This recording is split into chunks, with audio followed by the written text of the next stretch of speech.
Hi friends, Jason here. I want to talk to you briefly about fear. Listen, fear is a normal part of life. You, me, every person that you have ever met has at some point in their life been afraid.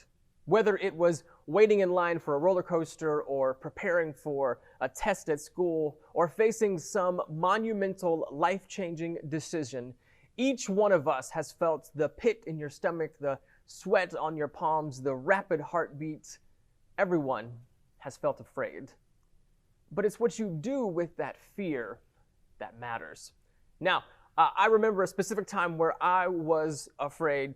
My friend James convinced me and my then girlfriend, now wife, to go on a double date with him to see The Ring. If you've never seen it, listen, don't. I'm not much for scary movies, but this movie legitimately scared me senseless. It terrified me. Full-on confession, had the hands over the eyes closed in the middle of the theater, and still went home scared. Went home that night to my dorm room, was on the phone after the movie facing away from my then girlfriend, now wife, who had decided to play a prank on me by putting a towel over her head to mimic the main character, the main terrifying character. And I turn around to see her, and in my mind, split-second level reaction, it's not my girlfriend, it is the protagonist, the antagonist of the film, and so I just straight punch her. I'm not proud of it, but that's what happened. All of us have had a fear reaction, a split-second decision that you can't control. That's normal, but you can control your fear response. What you choose to do with your fear after you've overcome the initial fear reaction. What I love about Scripture is throughout Scripture there is fear. Scripture is honest about human being, men and women, experiencing fear. That's why over and over again God says, do not be afraid. Mary gets afraid. Moses gets afraid. But maybe the clearest example of fear is David and Goliath. Now listen, you've heard this story.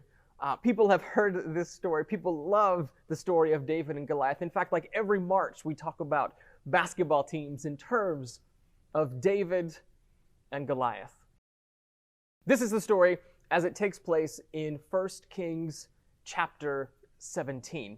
The armies of Israel and the Philistines are lined up on two hills facing each other with a valley in the middle, and they can hear each other, and so Goliath, the Philistine champion, comes to the top of the hill like every day and essentially trash talks the Israelites and basically says, like, you cowards, send somebody to fight me, and if you can beat me, then we will declare you the winner. We will become your slaves. But if I beat you, you will become our slaves. And Scripture goes into great detail on the size of Goliath and what his armor is made out of and how heavy it is, how stout it is. And in the face of this giant with high-tech back in the day armor, the Israelites, Scripture tells us, cower in fear. In fact, Scripture goes so far to say, as every time they saw Goliath, they fled. Enter David, who encounters both the scared Israelites and the Philistine champion. And David discovers the same thing that we do as we read the story, that in the midst of the Israelites' fear, they have forgotten. These are the Israelites who, by virtue of being God's chosen people, would have memorized the stories of what God had done. That God had not only created the world, but that He had showed up and delivered them from slavery through these incredible, mighty acts. But they'd forgotten this. In their fear of Goliath, in their fear of losing, they have forgotten. What David does when he shows up is he reminds them. He reminds them of who God is. He reminds them of what God has done. And he reminds them of what God can do. If fear makes you forget then redemption makes you remember. That's why throughout Scripture, when God shows up, He calls to His people to remember. Remember, I am the God that brought you out of Egypt. Remember, I am the God that formed you from the dust. And I hope in the midst of your fear, in a world that's kind of shaking underneath our feet, that you will remember.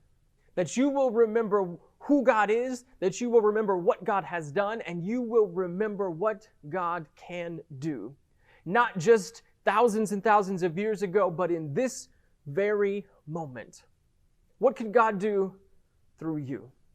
May you remember the mighty acts of God, and as you remember, may you lean into them and God's calling on your life.